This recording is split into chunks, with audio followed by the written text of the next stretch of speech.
இன்னைக்கு நம்ம Tamil Nadu shops and establishment act தான் வந்து பார்க்க போறோம். Tamil Nadu shops and establishment act 1947. இது வந்து ஷாப்ஸ் அண்ட் எஸ்டாப்ளிஷ்மெண்ட்டுக்கான சட்டம். இதுல இருக்க ஃபர்ஸ்ட் டெஃபினிஷன்ஸ்லாம் பார்க்கலாம். சைல்டு அப்படிங்கிறவங்க வந்து யாருன்னு பார்த்தீங்கன்னா சைல்டு, யங் மேன், இந்த ரெண்டு பேரை பற்றி சொல்கிறாங்க. சைல்டு அப்படிங்கிறவங்க வந்து 14 இயர்ஸ்க்கு கீழே இருக்கிறவங்கள வந்து சைல்டுன்னு சொல்லி சொல்கிறாங்க. யங் மேன் அப்படிங்கிறவங்க வந்து 18 இயர்ஸ்க்கு கீழே உள்ளவங்க யங் மேன்னு சொல்லி சொல்கிறாங்க. கமர்ஷியல் எஸ்டாப்ளிஷ்மெண்ட் ஷாப் அப்படின்னு சொல்லிட்டு 3 டிவிஷன்ஸ் இருக்குது.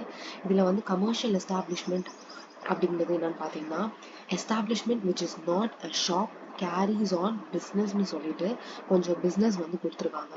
Advertising, commission, forwarding and commercial agencies, clerical department of a factory or industrial undertaking, insurance company, bank, broker office, etc. இது எல்லாத்தையுமே வந்து கமர்ஷியல் எஸ்டாப்ளிஷ்மெண்ட்டுக்கு கீழே வந்து கொடுத்துருக்காங்க.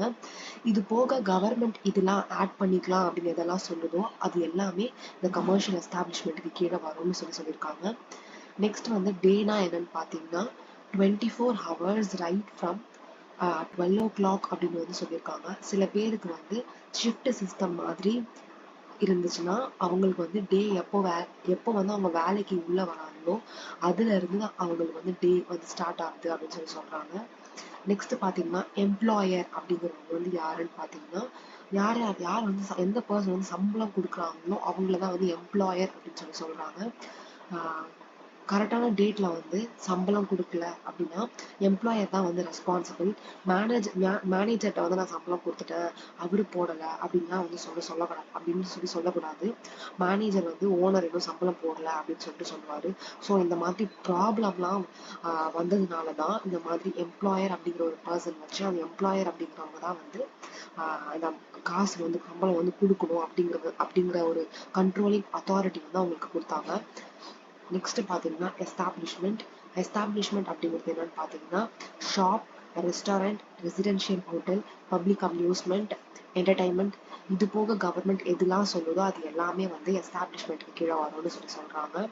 பர்சன் எம்ப்ளாய்டு அப்படின்னா யாருன்னு பாத்தீங்கன்னா பிரின்சிபலி எம்ப்ளாய்டு இன் த பிஸ்னஸ். அதாவது வந்து ஃபேக்ட்ரியில வந்து இண்டஸ்ட்ரியல் ஒர்க்கர்ஸ் அப்படிங்கிற வந்து ஃபேக்ட்ரிஸ் ஆக்டுக்குள்ள வந்து வந்துருவாங்க. அதர் தென் கிளரிக்கல் டிபார்ட்மெண்ட்ல இருக்கிற எல்லாருமே இந்த ஆக்ட்ல வந்து வருவாங்க அப்படின்னு சொல்றாங்க. அந்த பிஸ்னஸ்க்காக யாரையெல்லாம் அவங்க வந்து வச்சிருக்காங்களோ அவங்க இன்க்ளூசிவ்லி பியோன், ரெஸ்டாரண்ட்ல வேலை செய்யற அந்த ஒர்க்கரு, சர்வரு, அதுக்கப்புறமா வந்து கேஷியரு, தியேட்டர்ல வந்து ஆப்ரேட்டரு, கிளர்க்கு, இவங்க எல்லாருமே இந்த ஆக்டுக்கு கீழே வருவாங்க அப்படின்னு சொல்றாங்க. கிளீன் பண்றவங்களையும் சேர்த்துக்கோங்க அப்படின்னு சொல்லிட்டு வந்து லாஸ்ட்ல வந்து சொல்லியிருக்காங்க. யாரெல்லாம் வரக்கூடாது அப்படின்னு சொல்லி பாத்தீங்கன்னா ஓனர் டிபெண்ட் பண்ணி இருக்க wife, husband, son, daughter, father, mother, brother or sister இவங்கெல்லாம் வந்து பர்சன் எம்ப்ளாய்டுக்குள்ள வந்து வரமாட்டாங்க அப்படின்னு சொல்றாங்க. ரெசிடென்ஷியல் ஹோட்டல்னா ஒரு டெஃபினிஷன் வந்து கொடுக்குறாங்க. அங்கேயே தங்கி அவங்களுக்கு தேவையான எல்லாத்தையுமே அவங்க கொடுத்தாங்கன்னா அதுதான் வந்து ரெசிடென்ஷியல் ஹோட்டல் அப்படின்னு சொல்றாங்க. ரெஸ்டாரண்ட் அப்படிங்கிறது வந்து ஈட்டிங் பிளேஸ் அப்படின்னு சொல்றாங்க. ஷாப்ஸ் அப்படிங்கிறது என்னன்னா any premises where any trade of business is carried on அப்படின்னு சொல்றாங்க. does not include restaurant, eating house, commercial establishment அப்படின்னு சொல்லியிருக்காங்க. நெக்ஸ்ட் வந்து தியேட்டருக்கு வந்து ஒரு டெஃபினிஷன் கொடுக்குறாங்க. இது எல்லாமே வந்து ரொம்ப காமனான டெஃபினிஷன்ஸ் அண்ட் இம்பார்ட்டன்டான டெஃபினிஷன்ஸ்.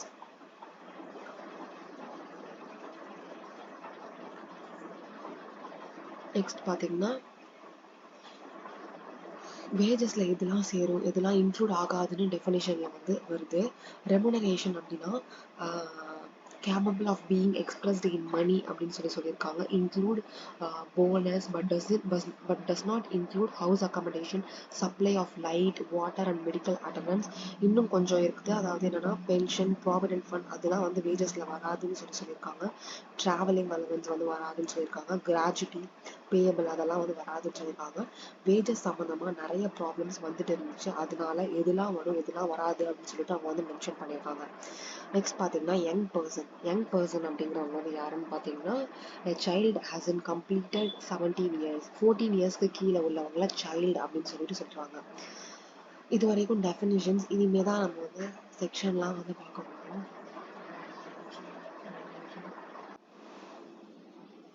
நெக்ஸ்ட் வந்து section 3 references to time of டேன்னு சொல்லி கொடுத்துருக்காங்க. அப்படின்னா அது என்னன்னு பார்த்தீங்கன்னா இந்தியன் ஸ்டாண்டர்ட் டைம், அதாவது 5.5 hours ahead ஆஃப் ஜிஎம்டின்னு சொல்லியிருக்காங்க. நெக்ஸ்ட் வந்து செக்ஷன் 4 வந்து எக்ஸம்ஷன். இந்த சட்டம் வந்து யாருக்கெல்லாம் பொருந்தாது அப்படின்னு சொல்லியிருக்காங்க. மேனேஜ்மெண்ட் கேட்டகரியில் இருந்தால் பொருந்தாதுன்னு சொல்லியிருக்காங்க. டிராவலிங், கேன்வாசிங், கேர்டேக்கர் அவங்களுக்குலாம் பொருந்தாதுன்னு சொல்லியிருக்காங்க. Central government, reserve bank, railways, mine, oil fields, பஜார்ல வந்து திருவிழா நடக்கிற இடத்துல வந்து பொருந்தாதுன்னு சொல்லியிருக்காங்க. 15 நாளைக்கு உள்ள நடக்கிற திருவிழா பஜாருக்குலாம் பொருந்தாதுன்னு சொல்லியிருக்காங்க. வேற ஏதாவது ஒரு சட்டம் மூலமா இதை வந்து கட்டுப்படுத்துறாங்கன்னா இந்த சட்டம் வந்து பொருந்தாது அப்படின்னு சொல்லியிருக்காங்க. இது போக ஓப்பனிங் அண்ட் க்ளோசிங் பத்திலாம் வந்து சொல்றாங்க. பட் இந்த ஓப்பனிங் அண்ட் க்ளோசிங் மட்டும் வந்து சில இடங்களுக்கு வந்து பொருந்தாதுன்னு சொல்லியிருக்காங்க. அது வந்து எங்கன்னு பார்த்தீங்கன்னா hospital, medical shops, club, residential hotel, hostel attached to schools and colleges, அவங்களுக்குலாம் இந்த அவங்களுக்குலாம் இது பொருந்தாதுன்னு சொல்லியிருக்காங்க. ரயில்வே ஸ்டேஷன்ல வந்து ஸ்டால் போட்டிருந்தாங்கன்னா அவங்களுக்குலாம் இது பொருந்தாதுன்னு சொல்லியிருக்காங்க. இந்த ஓப்பனிங் அண்ட் க்ளோசிங் மட்டும் பொருந்தாதுன்னு சொல்லியிருக்காங்க. செக்ஷன் 5 பார்த்தீங்கன்னா power of government to apply act to exempted person. சில பேருக்கு இது பொருந்தும் இது பொருந்தாது அப்படின்லாம் சொல்லியிருக்காங்க. நாட் அப்ளிகபிள்னு சொல்லியிருக்காங்க. கவர்மெண்ட் நினைச்சா ஆர்டர் போட்டு அவங்களுக்கு இப்போ எங்கெல்லாம் பொருந்தாதுன்னு சொல்லியிருக்காங்களோ அவங்களுக்குலாம் வந்து ஆர்டர் போட்டு அவங்களையும் இதுக்குள்ள வந்து கொண்டுட்டு வர முடியும் இவங்களால. நெக்ஸ்ட் பார்த்தீங்கன்னா செக்ஷன் 6. கொஞ்சம் பேருக்கு வந்து நம்ம இல்லைன்னு எக்ஸம் பண்ணி விட்டுருக்கோம். அவங்களையும் வந்து செக்ஷன் 6ல வந்து ஆக்ட்ல இருக்கிறவங்களை வந்து வெளியே விடலாம். அப்ளை ஆகிற கேட்டகரியில இருக்கிறவங்களுக்கு வேணும்னா அவங்கள வந்து எக்ஸம்ஷன் கொடுக்கலாம் அப்படின்னு சொல்லியிருக்காங்க. நெக்ஸ்ட் பார்த்தீங்கன்னா வந்து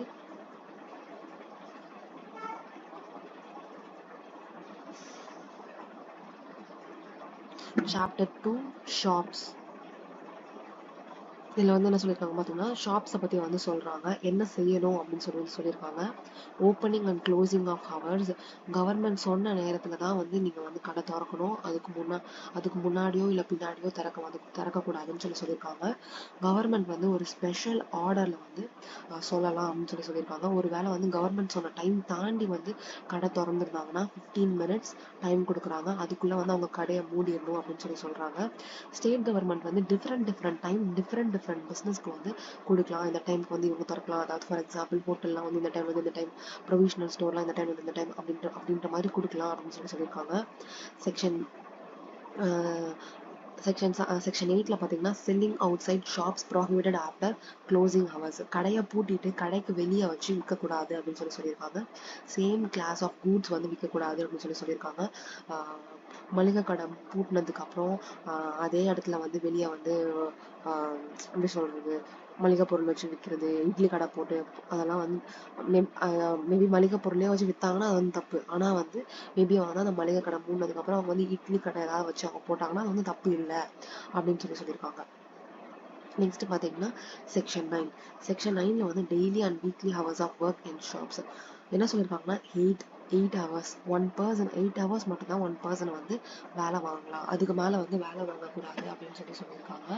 மேபி அப்படி வேலை வாங்கினாங்கன்னா ஓவர் டைம் கொடுக்கணும் அப்படின்னு சொல்லியிருக்காங்க. ஓவர் டைம் அப்படிங்கிறது வந்து 2 hours தான் கொடுக்க முடியும். மொத்தத்தில் ஒரு பர்சன் வந்து ஒரு நாளைக்கு 10 hours தான் வந்து வேலை வாங்க முடியும். ஒரு வீக்கில் 54 hours தான் வந்து அவங்கள வந்து வேலை வாங்க முடியும். 4 hours அப்புறம் வந்து 1 hour வந்து கேப் கொடுக்கணும் அப்படிங்கிறது வந்து ரூல். ஸ்ப்ரெட் ஓவரில் பார்த்தீங்கன்னா 8 hours வந்து வேலை செய்கிறாங்கன்னா நடுவில் வந்து பிரேக்கோடு சேர்த்து அவங்களுக்கு வந்து 12 hours தான் வந்து ஓவரால் அந்த ஒர்க் இருக்கணும். அதை சேர்த்து தான் ஸ்ப்ரெட் ஓவர் அப்படிங்கிறது வந்து அவங்க வேலை செய்கிற நேரம் ப்ளஸ் அந்த பிரேக், இது ரெண்டுத்தையும் சேர்த்து வர டைம் தான் நம்ம ஸ்ப்ரெட் ஓவர் அப்படின்னு சொல்லுவோம். இங்கே வந்து பார்த்தீங்கன்னா 8 hours அவங்க வேலை செஞ்சாங்கன்னா 4 hours சேர்த்து மொத்தமாகவே 12 hours தான் மொத்த வேலையே இருக்கணும். அவங்க வேலை செய்கிற இடத்துல இருக்கிற மணி நேரங்கள் இருக்கணும், இருக்கிற டைம் அப்படின்னு சொல்லியிருக்காங்க. நெக்ஸ்ட் பார்த்தீங்கன்னா section 11 closing of shops and grant of holidays. வாரத்துக்கு வந்து ஒரு நாள் வந்து லீவ் விடணும்னு சொல்லியிருக்காங்க. அந்த லீவை வந்து ஒரு ஒரு நல்ல போர்டில் வந்து மாட்டி விடணும். அதாவது சண்டே ஹாலிடேனா சண்டே ஹாலிடே அப்படின்னு சொல்லி போட்டிருக்கணும். 3 மந்த்ஸ்க்கு அப்புறம் வந்து இந்த லீவ் விடுற டேட்டை வந்து அவங்க மாற்றிக்கலாம் அப்படின்னு சொல்லியிருக்காங்க. அதுக்கு முன்னாடி வந்து மாற்ற முடியாது அப்படின்னு சொல்லியிருக்காங்க. 6 நாள் வேலை பார்க்குறதுக்கு ஒரு நாள் சம்பளத்தோட வந்து அவங்களுக்கு லீவ் கொடுக்கலாம் அப்படின்னு சொல்லியிருக்காங்க. வேணும்னா இன்னும் ஒரு நாள் வந்து ஹாஃப் டே வந்து லீவ் கொடுக்கலாம் அப்படின்னு சொல்லியிருக்காங்க. சனிக்கிழமை லீவ் வந்து ஹாஃப் டே அப்படின்னு சொல்லி கொடுக்குறாங்க. நெக்ஸ்ட் வந்து பார்த்தீங்கன்னா முன்னாடி வந்து பேங்க்லாம் வந்து சாட்டர்டே வந்து ஹாஃப் டே இருந்துச்சு. இப்போ வந்து அந்த அந்த லீவு தான் என்ன பண்ணுறாங்கன்னா, இப்போ ஃபர்ஸ்ட் சாட்டர்டே தேர்ட் சாட்டர்டே வந்துட்டு second Saturday fourth Saturday leave அந்த மாதிரிலாம் அவங்க வந்து பேலன்ஸ் பண்ணிக்கிறாங்க. நெக்ஸ்ட் பார்த்தீங்கன்னா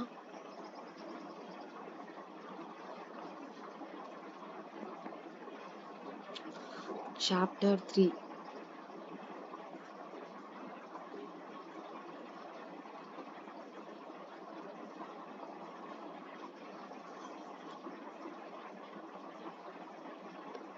நெக்ஸ்ட் பார்த்தீங்கன்னா சாப்டர் 4ல வந்து என்ன சொல்லியிருக்காங்கன்னா, children not to work in establishments. 14 இயர்ஸ்க்கு கீழே இருக்க சில்ட்ரன் வந்து எஸ்டாப்ளிஷ்மெண்ட்ல வந்து ஒர்க் பண்ண முடியாது அப்படின்னு சொல்லியிருக்காங்க. யங் பர்சனாக இருந்தாங்கன்னா அவங்க வந்து வேலைக்கு வைக்கலாம். எப்படின்னு பார்த்தீங்கன்னா டெய்லி அண்ட் வீக்லி ஹவர்ஸ் அவங்கள பொறுத்த வரைக்கும் 7 ஹவர்ஸ் தான் அவங்க வந்து வேலை வாங்க முடியும். 1 வீக்குக்கு வந்து 48 ஹவர்ஸ் தான் வந்து அவங்களுக்கு வந்து நம்ம வேலை செய்ய வைக்க முடியும். அவங்களுக்கு வந்து ஓடி வந்து கொடுக்கக்கூடாது அப்படின்னு சொல்லியிருக்காங்க. நெக்ஸ்ட் பார்த்தீங்கன்னா சாப்டர் 5 வந்து ஹெல்த் அண்ட் சேஃப்டி. செக்ஷன் 20 என்ன சொல்லியிருக்காங்கன்னா கிளென்லினஸ் பற்றி சொல்லியிருக்காங்க. பொதுவான விஷயங்கள், சீவேஜ் டிஸ்போஷன்லாம் வந்து கரெக்டாக இருக்கணும் அப்படின்னு சொல்லியிருக்காங்க. எல்லா பிளேஸும் வந்து சுத்தமாக இருக்கணும்னு சொல்லியிருக்காங்க. ஸ்மெல் வராமல் இருக்கணும்னு சொல்லியிருக்காங்க. பெயிண்ட் அண்ட் வார்னிஷ் இதெல்லாம் வந்து கரெக்டாக அடிக்கணும்னு சொல்லியிருக்காங்க. நெக்ஸ்ட் பார்த்தீங்கன்னா செக்ஷன் 21 வென்டிலேஷன். கவர்மெண்ட் சொல்லக்கூடிய ஸ்டாண்டர்ட் படி இருக்கணும் அப்படின்னு சொல்லியிருக்காங்க. ப்ராப்பரான லைட்டிங் இருக்கணும்னு சொல்லியிருக்காங்க. இதெல்லாம் பார்த்துட்டு இன்ஸ்பெக்டர் வேணும்னு இதெல்லாம் வந்து இவங்க வந்து ஆட் பண்ணிக்கணும் அப்படின்னு சொல்றத அவங்க எழுதி கொடுப்பாரு. அதைப்படி இவங்க வந்து கரெக்டாக செய்யணும். ஃபயர் சேஃப்டி மெக்கானிசம்லாம் இவங்க கரெக்டாக வந்து ப்ராப்பராக மெயின்டைன் பண்ணி வச்சிருக்கணும். இன்ஸ்பெக்டர் கொடுத்த ஆர்டர் வந்து செய்ய முடியலன்னா ஏன் செய்ய முடியல அப்படிங்கிறதுக்கான வேலிடான ரீசனோட அப்பீல் வந்து அவங்க போடணும்.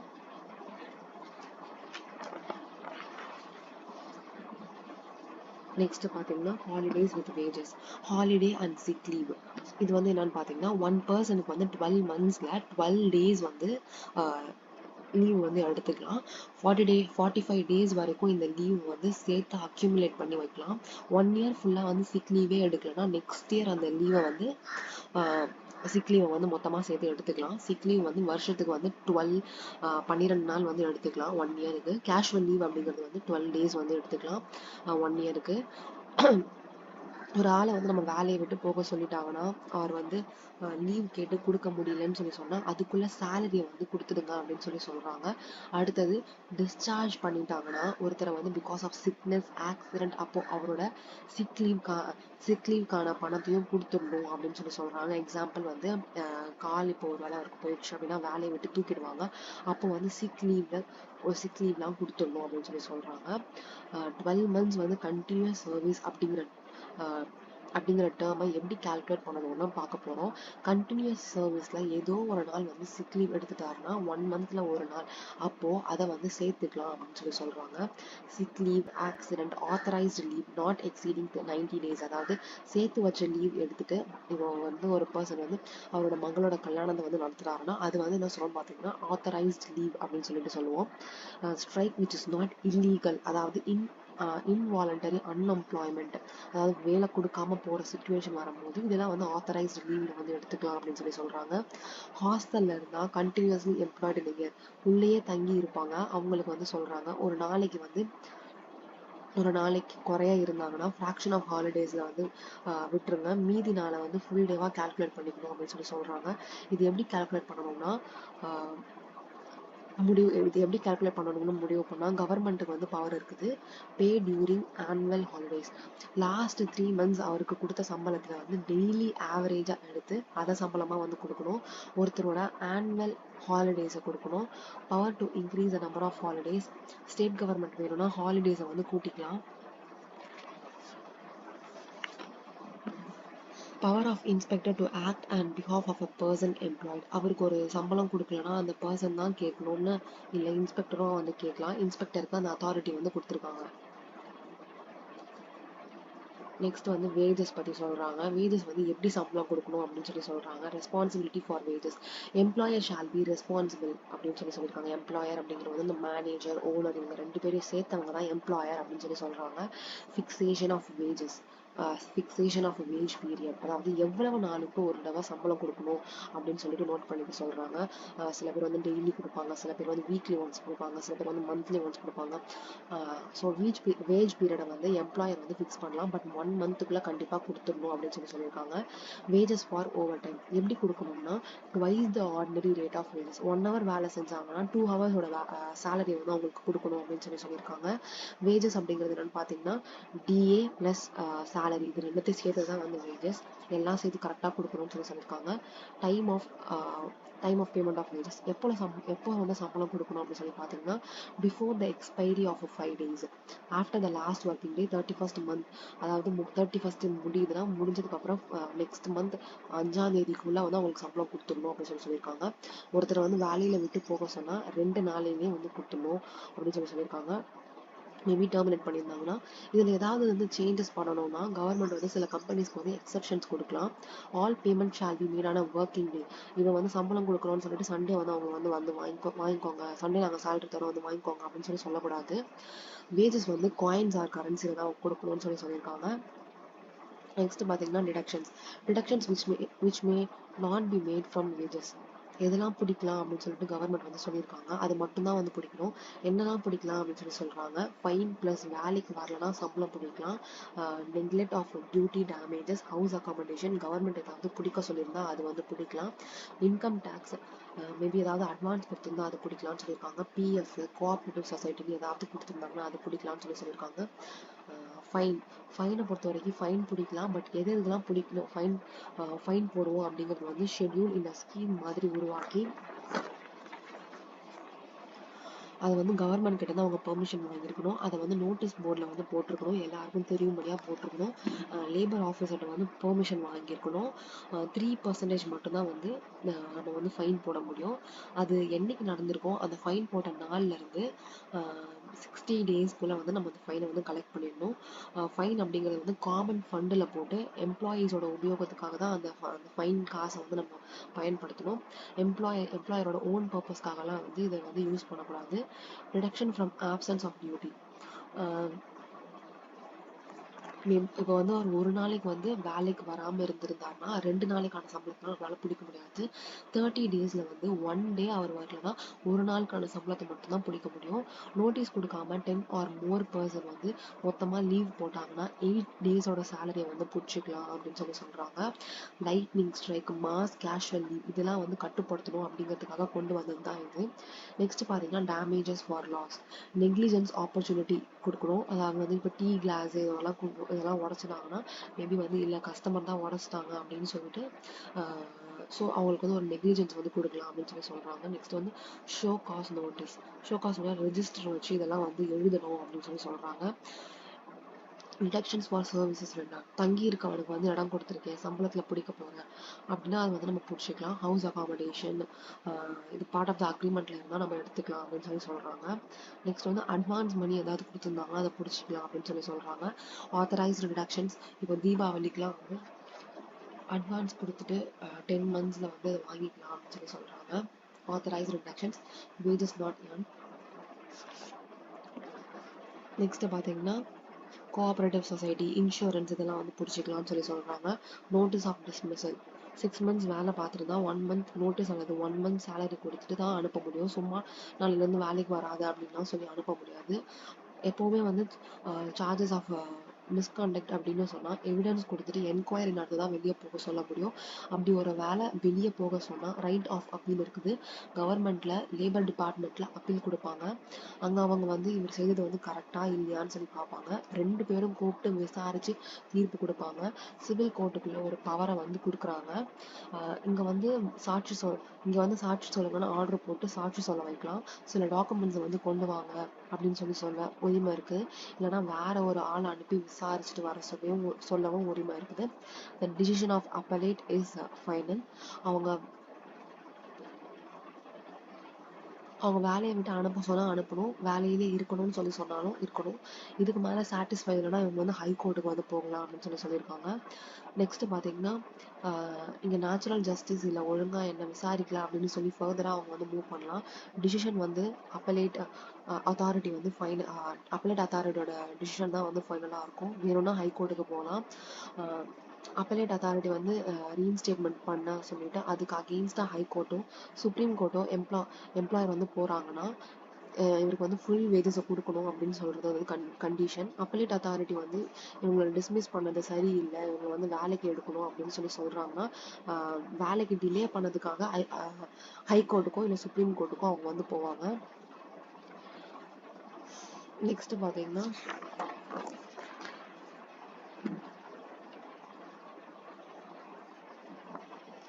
Appointment powers and duties of inspectors. Government labour inspector வந்து அப்பாயிண்ட் பண்றாங்க. அவங்களுக்கு வந்து பவர் கொடுக்குறாங்க. என்ன பவர்ஸ் அண்ட் டியூட்டிஸ் ஆஃப் இன்ஸ்பெக்டர்னா என்னன்னு பார்த்தீங்கன்னா, வேணும்னா வந்து அவங்க கடைக்கு போகலாம், கூட வந்து ஆளுங்க யாராவது கூட்டிட்டு போகலாம். இன்ஸ்பெக்டர் ஷுட் பி பப்ளிக் சர்வெண்ட்டாக இருக்கணும். அவர் வந்து வேலை செய்யறதுக்கு யாராவது தடுத்தாங்கன்னா இந்தியன் பீனல் கோட் செக்ஷன் 21 படி அவங்களுக்கு வந்து அது வந்து தண்டனைக்குரிய குற்றம் அப்படின்னு சொல்றாங்க. நெக்ஸ்ட் பார்த்தீங்கன்னா சாப்டர் 9ல பெனால்டி ஃபார் அஃபென்சஸ். இதுக்கெல்லாம் என்ன பெனால்டி அப்படின்னு சொல்லியிருக்காங்க. இதை தடுத்தீங்கன்னா என்ன பெனால்ட்டி, அதை தடுத்தீங்கன்னா என்ன பெனால்ட்டி அப்படின்லாம் சொல்லியிருக்காங்க. 46ல வந்து என்ன சொல்லியிருக்காங்க பார்த்தீங்கன்னா, இன்ஸ்பெக்டரை வந்து வேலை பார்க்கறதுல இருந்து தடுத்தாங்க அப்படின்னு சொல்லி பார்த்தீங்கன்னா 250 rupees ஃபைன் அப்படின்னு சொல்லியிருக்காங்க. நெக்ஸ்ட் பார்த்தீங்கன்னா பின்னால சேர்த்து செக்ஷன் இருக்குது. அதாவது 46A வந்து என்ன சொல்றாங்கன்னா, காம்பவுண்டிங் ஆஃப் அஃபென்ஸ். குற்றத்துக்கு வந்து ஃபைன் கட்டலாம். ஒரு தடவை தப்பு பண்ணா காம்ப்ரமைஸ் பண்ற மாதிரி ரொம்ப பெரிய ப்ராசஸ்லாம் வேணாம், இது 3 வருஷத்துல ஒரு தடவை தான் செய்யலாம் அப்படிங்கிற மாதிரி விஷயம் சொல்லுவாங்க. ரெண்டாவது தப்பு வந்து 3 வருஷத்துக்கு பின்னால பண்ணா அதை வந்து ஃபர்ஸ்ட் அஃபென்ஸா எடுத்துக்கலாம் அப்படின்னு சொல்றாங்க. சாப்டர் 10ல பார்த்தீங்கன்னா மெயின்டெனன்ஸ் பற்றிலாம் சொல்கிறாங்க. மிசலேனியஸ் யாரோட பவர் வந்து எப்படி இருக்கும் அப்படின்லாம் சொல்கிறாங்க.